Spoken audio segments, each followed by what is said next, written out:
Vous avez à gauche, donc en vertical, la performance de l'employé. Donc plus ça va en hauteur, plus ça montre que le rendement de l'employé est très bien.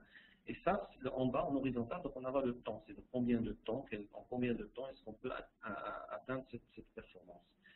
Alors, ce que vous avez à gauche, c'est le perceived potential, c'est-à-dire quel est le potentiel, une fois qu'on discute avec ce talent, que ce soit à la phase de recrutement, à la phase des entretiens et tout, on arrive à déceler chez quelqu'un le potentiel qu'il peut nous apporter à travers les réponses qu'il donne, à travers les expériences passées qu'il a, etc. Donc à cela, on ajoute bien sûr le natural talent. Donc chaque personne a des talents naturels, que ce soit innés ou acquis. Et donc c'est des talents où il y a des domaines précis, par exemple les domaines techniques, etc., qu'on apprend à l'école, ou bien dans le domaine artistique si quelqu'un est créatif et que c'est un talent inné.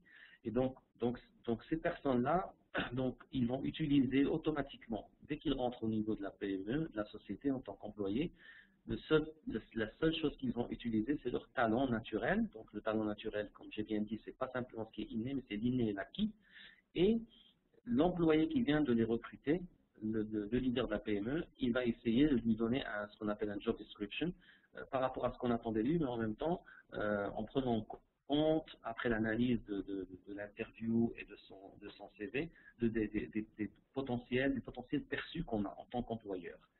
Donc par la suite, si on le garde comme ça, et ben, automatiquement, donc, la performance, comme vous voyez, sera en dessous de 50%, des pointillés qui vont à l'horizontale, en dessous de Natural Talent, parce qu'on ne fait rien. Donc on ne fait que utiliser ce qu'il a lui, et nous, on ne lui donne que par rapport à comment nous, on l'a évalué quand il est rentré.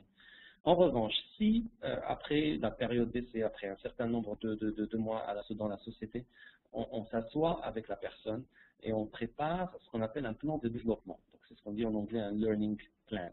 Un plan de développement qui, là, il va falloir faire une analyse avec la personne et dire voilà notre société, voilà ce qu'on attend de vous, voilà ce que nous faisons. Voilà ce que vous avez fait ces 3 derniers mois, etc. Bon, maintenant, nous allons faire des objectifs. On va préparer pour vous, on va étendre votre job description, on va vous donner plus de responsabilités, on va vous donner des objectifs précis à atteindre, une stratégie précise aussi à suivre, mais pour cela, vous avez besoin de développer certaines compétences et donc on va vous aider.